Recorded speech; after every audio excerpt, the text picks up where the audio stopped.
The stars held whispers of ancient empires, of civilizations that had risen and crumbled long before any living being looked upon the night sky. Across the galaxy, 1,000 species thrived, each with their own histories, wars, and legends. Among them, one tale stood apart, a story told in hushed tones in dark chambers and forgotten archives. The humans, a race so destructive, so relentless, that the elder species had purged all record of them. Some said they wiped themselves out in an apocalyptic war. Others believed they fled into the void. Their memory remained a ghostly warning of unchecked ambition.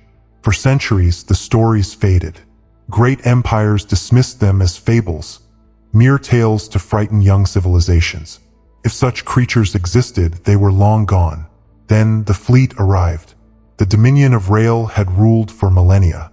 Their empire spanned hundreds of systems, their technology unmatched. When their deep space sensors detected an anomaly on their fringe, they assumed it was a lost colony or foolish pirates. They sent a single dreadnought expecting a swift victory. The crew of the dreadnought Vac laughed at the primitive vessels, ships of crude metal, scarred and brutal. They hailed them with the arrogance of a species that had never known fear. The response came in a language the Dominion had erased. "We are humanity. Surrender or be destroyed." The admiral sneered. It was impossible. The humans were extinct. Yet, as his sensors scanned the approaching fleet, unease grew. These old ships moved with flawless precision. He ordered their annihilation. It was his final mistake. The human ships accelerated impossibly fast, weaving through plasma fire like wraiths. Their outdated weapons should have been useless, but they weren't. The first Vac ship died in seconds, its shields overwhelmed by kinetic slugs. Another erupted as an ancient missile pierced its core. The dreadnought was torn apart by railgun fire. The battle lasted an hour. The humans lost no ships. Word spread like wildfire. The myths were real. The monsters had returned. The Dominion scrambled, sending larger fleets, entire armadas. It was futile. The humans fought with a brutal cunning that defied logic. They used alien tactics, strategies born from a unique history of war. They didn't seek diplomacy or terms. They wanted revenge for ancient crimes, for the galaxy that tried to erase them. A message echoed from the wreckage of every defeated fleet. Humanity has returned. The Dominion, once undisputed rulers, felt a new, terrifying sensation. Fear. Reports flooded in, fleets wiped out, colonies ashes. Their dominion crumbled. Supreme Chancellor Vacos stood in his war chamber, surrounded by holograms of destruction. "This is impossible," Admiral Tanak cried. "Their technology is ancient. How are they winning?" Vacos turned to his intelligence officer, Sane. "What do we know?" Sane trembled. "Little. All records were purged. They were said to be resilient and warlike. But this is beyond anything." "Perhaps they never left," another general murmured. "Perhaps they were waiting." The chill in the room deepened. The war was unlike any other. The Dominion's enemies had always followed rules of engagement. The humans did not. They refused surrender, targeted supply lines, and waged total war. Worst of all, they were growing stronger. New warships appeared daily. Then they took their first planet. Chorus 9, an industrial world, fell. Survivors told of human soldiers in exosuits, moving like shadows, leaving no one alive. The cities burned for weeks. When the fires died, the human flag flew over the ruins. An empire was rising. Panic spread. Chorus 9 was the first, but not the last. Human fleets struck deep into Dominion space, taking worlds with terrifying efficiency. Vacos called an emergency council. The chamber, once a place of order, was filled with desperation. "We must deploy the Omega-class warships," Tanak argued. "We already did," Sane countered. "They were destroyed." Disbelief rippled through the room. "How?" Vacos growled. "We underestimated them. Their tech has evolved. Their tactics are alien." "What do they want?" a council member demanded.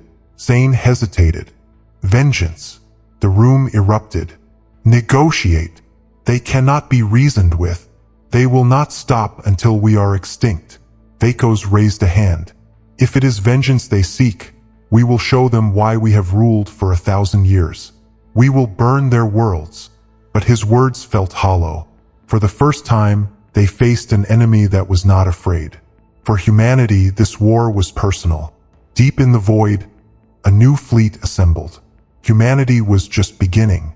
The Dominion's war machine roared to life, but the humans advanced relentlessly. They fought with chaos and unpredictability, shattering ancient doctrines. A single human fleet could annihilate a supply convoy and vanish. Then came the ground war. Dominion troops, accustomed to clean, drone-based warfare, were horrified. Human soldiers did not break. They fought in the mud and ruins with terrifying intensity. The Terran shock troopers didn't just kill. They hunted. The Dominion leadership scrambled for answers. Why? They were the dominant force. What had they done? Deep in the restricted archives, Vacos found the truth. The humans had not vanished. They had been erased. Long ago, the Dominion's ancestors, threatened by humanity's rapid expansion and relentless nature, had committed genocide. They exterminated human worlds, burned colonies, and hunted survivors, believing them all destroyed. But they had failed. Humanity had survived in the void. And now they had returned not as conquerors, but as executioners. This wasn't a war. It was a reckoning for a forgotten debt. A chime broke the silence. An emergency transmission flickered. Admiral Tanek's face appeared, hollow with panic. "They're here," he said. Vacos straightened. "Where?" Tanek swallowed. "Here, on Rail Prime." Impossible. But it was true.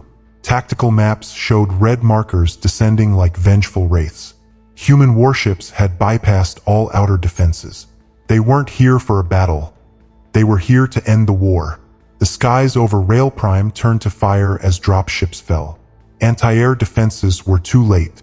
Stealth craft had already seized orbital platforms, turning them against the Dominion fleet. Ships exploded in low orbit, raining debris on their own cities. Panic erupted.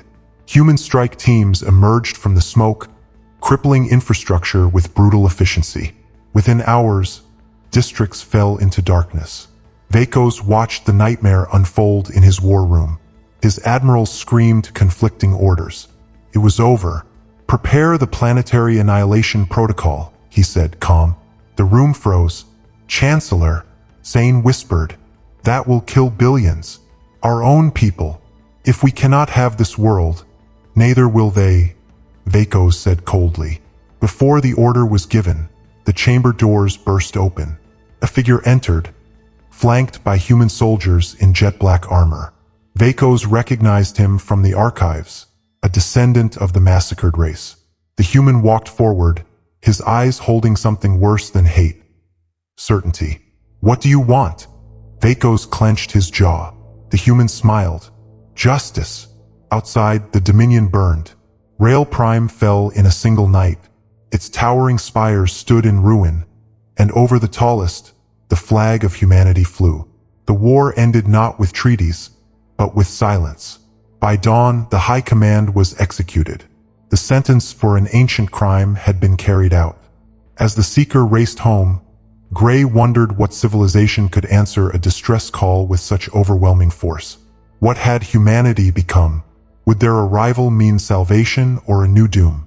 The fate of the Valen now rested with a species they had drastically underestimated. The massive hangar bay of Lunar Station Alpha hummed. At its center was the UES Deterrent, a dreadnought nearly 2 kilometers long. Its dark hull absorbed light, making it seem like a hole in space itself. Commander Jack Reed watched the final preparations. At 45, Reed had spent most of his life in space. The silver in his hair and the scar on his jaw spoke of battles fought at the edge of human space. "Quite a sight," Admiral Wilson said, approaching. 50 ships, Reed said, shaking his head. "The largest force we've ever sent beyond our system. And you'll lead them to face an enemy we've only seen in data transmissions." Wilson noted. Reed's expression was calm. "The simulations are promising. If more technology is as described, Our phase shift weapons should bypass their shields. Theory and practice differ, Commander. Wilson handed him a datapad. Your final orders. The fleet jumps in 6 hours. Reed accepted the pad. What do we know about the Valen? Not much. Humanoid, peaceful, interstellar, but militarily behind us. Dr. Miller will brief you en route. Wilson's face hardened. And if this is a trap, you show them why humanity has remained undefeated. Dr. Anna Miller hurried through the deterrence corridors. At 36, she was the leading expert in xenobiology. Her work had been mostly theoretical until now. Her assistant, Tom, met her in the lab. Preliminary analysis of Valen biological data is complete. Miller scanned the results. Oxygen breathers, carbon-based, but their cellular structure is remarkably different. Fascinating. Cross-contamination risks. Miller shook her head. Their pathogens wouldn't recognize our biology, but will follow full protocols. She looked at a hologram of the Valen homeworld. The real question is why they reached out to us. Their message said we once saved others. There's no record of that. Could it be mistaken identity? Possibly. Or it happened before unified records. Miller zoomed in on a Valen image. The alien was humanoid, with blue-tinted skin and large amber eyes. We're about to make first contact with 2 new species at once. This will be our greatest diplomatic achievement or the start of our largest war. Captain Gray stood before the Valen High Council. The chamber, now a war room, showed holograms of the Mord Advance and the unknown human fleet. You've brought another unknown into a desperate situation, said Council Leader Vax. These humans could be as dangerous as the Mord. Gray stood straight. Ancient records state that humans helped defend the Lority 3 centuries ago against the Crystal Horde. Records from before the Great Collapse, countered Counselor Mira. We cannot verify them, and humanity may have changed. They have, Gray admitted. The energy signatures from their fleet suggest technology far beyond our records, but they answered a call for help.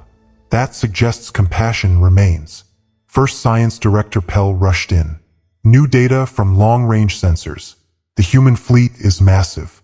50 vessels, many larger than anything in our defense force. The council fell silent as images appeared. Dark, predatory ships bristling with unknown weapons. By the first light, whispered Counselor Mira. What have we done? Gray studied the images, feeling both hope and dread. Council Leader Vax stood. Captain Gray, you initiated this. You are now the official liaison to the humans. Meet their fleet and determine their intentions before they reach our homeworld. Gray bowed. As he left, his mind raced. Had he saved his people or doomed them? In 3 days, he would learn the answer. Commander Reed stood on the bridge of the deterrent as the countdown ended. Jump complete. The view shifted.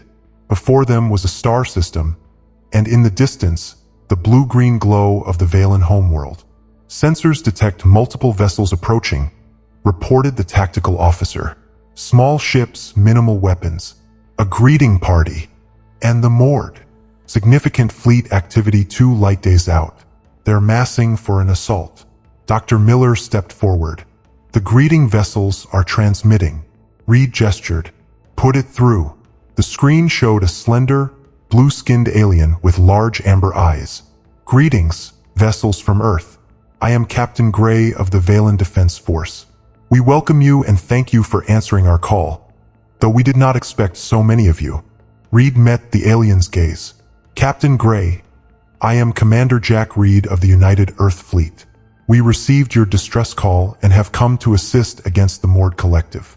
Request permission to approach your homeworld. Gray's voice trembled slightly. Permission granted, Commander. And thank you. Your arrival has given my people something they had lost. What's that? Reed asked. Hope.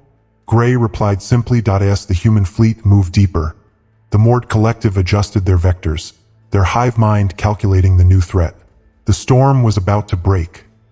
The shuttle bay of the deterrent was immaculate. Commander Reed stood with Dr. Miller and an honor guard as the Valen shuttle landed. Its sleek, blue-silver hull contrasted with the dark human warships. "Remember," Miller whispered, "their body language is different." Reed gave a slight nod. The shuttle door opened, revealing Captain Gray and two officials. They stepped out cautiously. "Captain Gray," Reed said, "welcome aboard the Deterrent." Gray placed his right hand over his chest and bowed. "Commander Reed, the High Council sends its gratitude." His eyes took in the arsenal around them. "Though we did not anticipate such a military presence, our Security Council deemed it necessary, given the more data," Reed replied. "Dr. Miller stepped forward with a smile. "I'm Dr. Anna Miller, xenobiologist. We have much to learn from each other." Gray's companions whispered. "This is Science Director Pell," Gray said, indicating the female, "and Defense Coordinator Jax." A stockier Valen with a mechanical augmentation around his eye. Jax spoke, his voice a deep rumble through the translator. "Your weapons are impressive. We did not realize humanity had advanced so far." Reed raised an eyebrow. "When was your last observation of Earth?" The Valen exchanged looks. "Approximately 300 Earth years ago," Gray answered. "We observed early combustion engines and primitive radio." Dr. Miller laughed softly. "That explains the surprise. Humanity has changed. Shall we continue elsewhere?" Reed suggested. "We've prepared a conference room and food based on your biological data." As they walked, the Valen stared in amazement. "Your ship is formidable," Gray commented. "The Deterrent is our flagship," Reed explained. "One of 3 dreadnoughts we brought." 3, Jax's mechanical eye word. "Your message said 50 vessels." "Correct. 3 dreadnoughts, 15 cruisers, 20 destroyers, and 12 support ships." The Valen stopped, stunned. Pell found her voice first. "Our entire remaining defense force is 17 vessels. Our largest is your destroyer class." Reed nodded sympathetically. "Which is why we're here. The data suggests the Mord have at least 60 ships here." In the conference room, a display showed the fleet positions. The Mord were red markers on the far side. The humans were blue near the Valen world. "They're gathering," Jax noted. "The Mord attack in waves, overwhelming with numbers." Reed gestured to seats. "Tell me about your previous encounters. I want to hear their behavior from experience." As Gray explained, Dr. Miller observed. The Valen were desperate but also frightened of the Mord and potentially of the humans. They had asked for help, but the scale of the response had shocked them. Meanwhile, at the system's edge, a human scout ship drifted, its stealth systems active. Inside, Lieutenant Maria Diaz watched 3 Mord scouts approach. "Hold position," she ordered. "Let them get closer." The insect-like Mord ships moved into range. "They're scanning but haven't detected us," the sensor officer reported. Diaz nodded. "Weapon status. Phase cannons charged. New targeting algorithms loaded. Fire on my mark." Diaz waited. "Mark." The phase cannons fired, beams passing through Mord shields as if they weren't there. The lead ship ruptured, venting atmosphere before exploding. Targets 2 and 3. Fire. The remaining scouts were destroyed before they could react. Diaz opened a channel. "Scout 7 to command. First engagement complete. Phase weapons performed as predicted. No survivors. No distress signal." Reed's voice came through. "Good work, Scout 7. Return to formation." As the scout turned back, Diaz felt satisfaction and unease. The weapons worked perfectly. If all Mord ships were this vulnerable, the war might be short. Back in the conference room, Reed received the report. He exchanged a look with his tactical officer. "Captain Gray," he interrupted politely, "we've had our first engagement with Mord scouts. 3 ships neutralized." The Valen froze. "Already?" Jax asked. "You engaged without coordinating with us?" "Our scouts were monitoring the perimeter. Action was taken." "And the outcome?" Gray asked carefully. "Complete neutralization. Our phase shift weapons bypassed their shields, as predicted." The room fell silent. Pell whispered, You found a way to defeat their primary defense? Dr. Miller nodded. We analyzed the shield frequencies you sent. The Mord used quantum-linked deflection fields with predictable harmonics. Our weapons fire at frequencies their shields cannot block. Gray looked at his companions. We fought them for years and never discovered this. Reed leaned forward. Sometimes a fresh perspective is needed. Now let's discuss how our forces work together. The Mord know we're here now. They'll come in force. As planning began, the Valen realized the humans hadn't just brought ships. They had brought new ideas. The tide was turning. The Deterrence Command Center hummed. On the main display, red Mord icons advanced. They're moving faster than expected, Reed observed calmly. They've changed their pattern. Gray stood beside him, looking pale. The Mord never change tactics. They rely on methodical, overwhelming force. Until now, Reed replied. Destroying their scouts triggered something. They see us as a real threat. Tactical Officer Vega approached. Sir, their new formation concentrates large vessels at the front. They plan to punch through our line. Reed studied the display. They're adapting. He turned to Gray. Your people said they have a hive mind. Could they be reacting collectively? Before Gray could answer, Dr. Miller entered. Commander, I have something. We've completed the Mord biological analysis. They aren't fully organic. Each has synthetic components in their nervous systems, creating a collective network. Like a living computer, Reed mused. Exactly. And networks have vulnerabilities. If we broadcast on the right frequency, we could disrupt their coordination temporarily. Reed turned to communications. How quickly can we modify our array to Dr. Miller's specifications? 2 hours, maybe less. Do it. Reed looked back at the display. But we must slow them until then. Gray stepped forward. My ship is small and fast. We could deploy the disruptor once it's ready. Reed considered this. Approved. Now let's adjust our defense.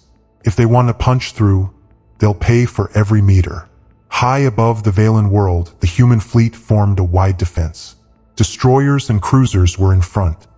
The dreadnoughts hung back, weapons ready. The remaining Valen ships integrated into the formation. On the bridge, Reed watched the Mord approach.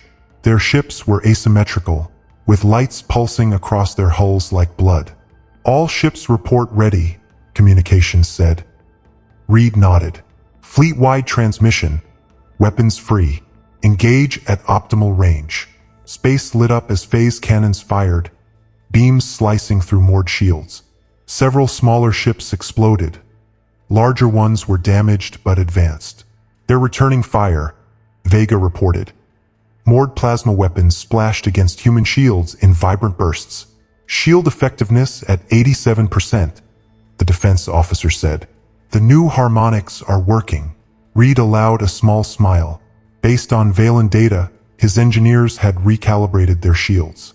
It wasn't perfect, but it gave them a chance. The Valen destroyer Windstar is taking heavy fire. Shields failing. Direct cruisers Resolute and Dauntless to provide cover. Reed ordered, on the display, 2 human cruisers flanked the struggling Valen ship, intercepting fire and targeting the attackers. Gray watched, amazed. Your ships coordinate so well, yet each captain seems independent. Initiative within structure, Reed explained. Every commander knows the strategy but can adapt tactically. The battle intensified. The Mord pressed forward, unconcerned with casualties. 3 human destroyers were critically damaged. A Valen light cruiser exploded. They're still coming, Gray said, his voice tight. Our losses are mounting, Reed acknowledged. Dr. Miller, status on the disruption signal. Ready, Commander. Captain Gray's ship is in position to broadcast. Execute. Aboard the Seeker, First Officer Trell monitored the human device. Broadcasting now, Captain. Across the Mord fleet, movements became erratic. Ships drifted out of formation, fired at wrong targets, or stopped firing. It's working, Trell exclaimed. Their coordination is breaking down. From the deterrent, Reed saw the opportunity. All ships, Concentrate fire on their command vessels. Target the largest ships at the center. The human fleet focused firepower on the massive moored command ships. Phase cannons cut through defenses. Conventional weapons hammered damaged sections. One by one, the command ships exploded. Their formation is breaking, Vega reported, excited. Multiple ships are withdrawing. Gray stared in disbelief. I've never seen the moored retreat. Never. They're not defeated, Reed cautioned. Just confused. The hive mind is temporarily fractured. Dr. Miller studied the readings. The effect won't last. They'll adapt. Then we press our advantage, Reed decided. All ships, pursue and engage. Don't let the large vessels escape. The human fleet broke formation to chase the retreating moored. The Valen joined them, fighting with renewed vigor. Victory seemed possible. Hours later, space around the Valen world was quiet. Debris drifted as rescue vessels retrieved survivors. On the deterrence observation deck, Reed stood with Gray. 23 human ships damaged, Reed said quietly. 8 destroyed, though we saved most crews. 4 of your vessels lost. He turned to Gray. A high price, but your homeworld is safe for now. Gray nodded slowly. My people have never known such sacrifice from outsiders. We expected advice or one ship. You brought a fleet and shed blood for Valen lives. He placed a hand over his chest in respect. We cannot repay this debt. This isn't over, Reed cautioned. The moored will return, possibly with new defenses.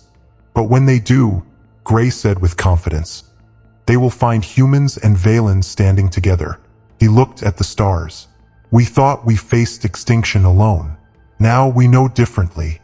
As damage reports came in, a message arrived from Earth. Admiral Wilson was en route with reinforcements and experimental weapons targeting the moored consciousness. The tide had turned, but the true test was yet to come. The Great Hall of the Valen High Council had never held so many different beings. Sunlight through crystal windows cast rainbows on the crowd of humans and Valen. At the center was a memorial. Intertwined human and Valen hands, reaching for the stars. 3 weeks had passed since the battle that drove the moored away. 3 weeks of rebuilding, healing, and forging bonds. Admiral Wilson stood before the crowd, his uniform pristine. Beside him was Council Leader Vax, leaning on a staff. Today, we honor those who gave their lives to protect this world, Wilson began. Human and Valen alike. Their sacrifice purchased something precious, time. The crowd was silent, respectful. Among them were crew members from both fleets, some still injured. The moored collective has retreated but not surrendered, Wilson continued. Our intelligence says they are regrouping, adapting. When they return, they will be ready for our previous tactics. Council Leader Vax stepped forward. Which is why today is about the future, too. Our scientists work with human experts on new defenses. What the moored didn't expect before, they will find doubly surprising next time. From the crowd, Captain Gray watched with pride and humility. Beside him was Commander Reed, recovering from bridge injuries. When I sent that message, Gray said quietly, I thought we might get one diplomat. Reed smiled slightly. Humanity learned that half measures rarely succeed. When we commit fully. All ships report ready, communications said. Reed nodded. Fleet-wide transmission. Weapons free. Engage at optimal range.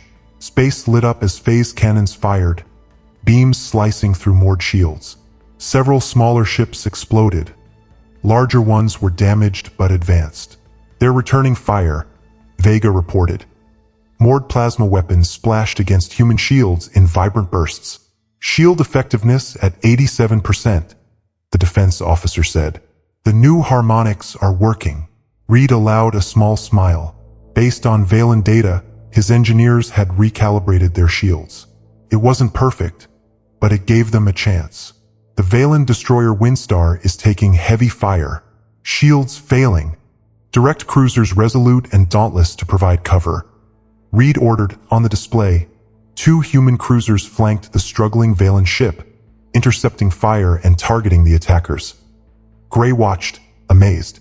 Your ships coordinate so well, yet each captain seems independent. Initiative within structure, Reed explained. Every commander knows the strategy but can adapt tactically. The battle intensified. The Mord pressed forward, unconcerned with casualties.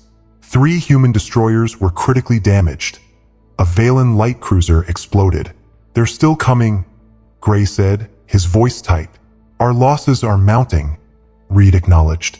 Dr. Miller, status on the disruption signal. Ready, Commander. Captain Gray's ship is in position to broadcast. Execute. Aboard the Seeker, First Officer Trell monitored the human device. Broadcasting now, Captain. Across the moored fleet, movements became erratic.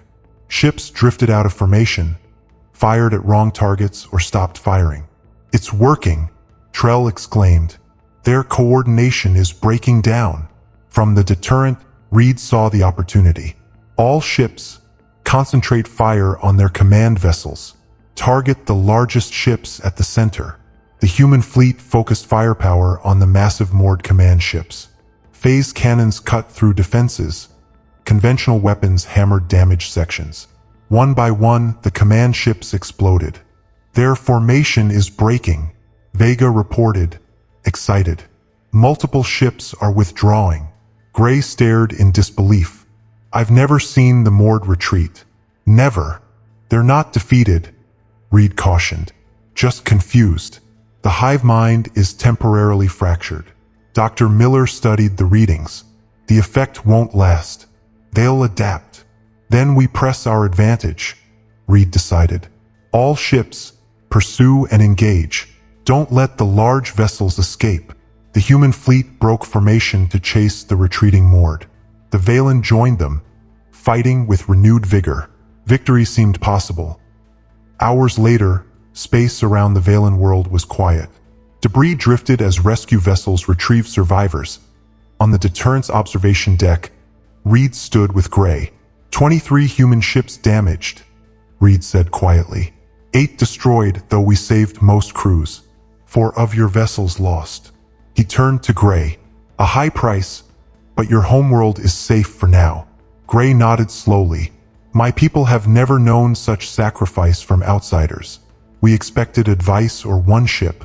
You brought a fleet and shed blood for Valen lives. He placed a hand over his chest in respect. We cannot repay this debt. This isn't over, Reed cautioned. The Mord will return, possibly with new defenses. But when they do, Gray said with confidence, they will find humans and Valen standing together. He looked at the stars. We thought we faced extinction alone. Now we know differently.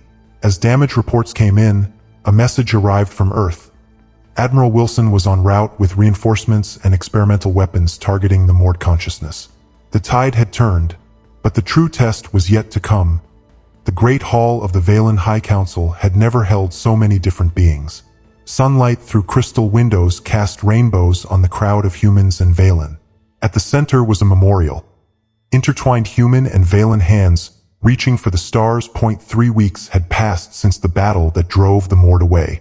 3 weeks of rebuilding, healing, and forging bonds. Admiral Wilson stood before the crowd, his uniform pristine. Beside him was Council Leader Vax, leaning on a staff. Today, we honor those who gave their lives to protect this world, Wilson began. Human and Valen alike. Their sacrifice purchased something precious, time. The crowd was silent, respectful. Among them were crew members from both fleets, some still injured. The Mord Collective has retreated but not surrendered, Wilson continued. Our intelligence says they are regrouping, adapting. When they return, they will be ready for our previous tactics.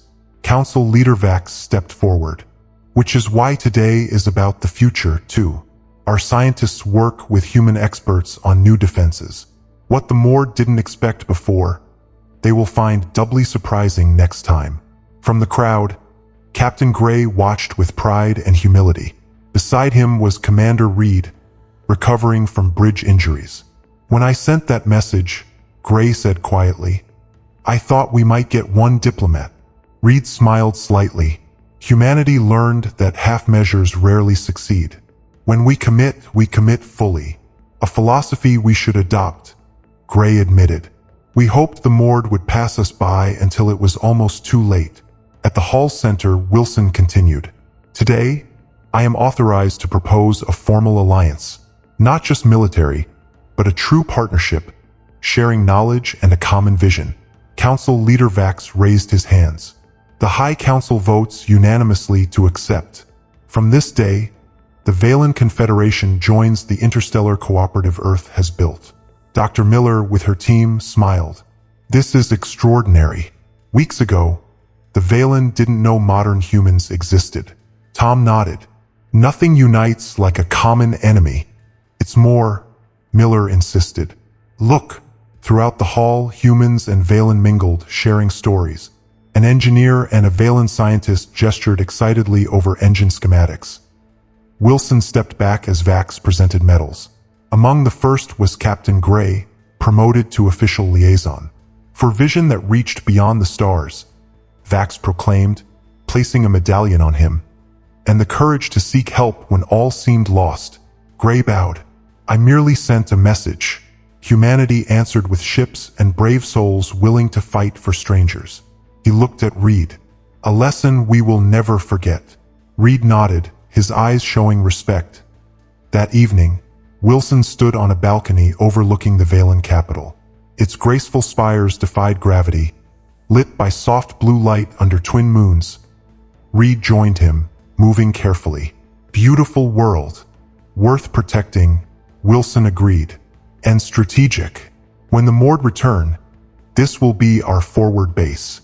Already planning the next battle, Admiral? Always. The reinforcements include new resonance disruptors. Based on Dr. Miller's findings, they could target the hive mind directly, possibly sever connections permanently. Reed considered this. That could defeat them or make them unpredictable. Yes, but it's a risk we must take. Captain Gray and Dr. Miller approached.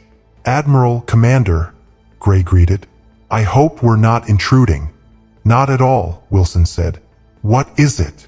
Miller stepped forward, excited. We've analyzed long-range communications. There are signals from 3 other nearby sectors. Distress calls, like the one we sent. Moored communications. Reed asked.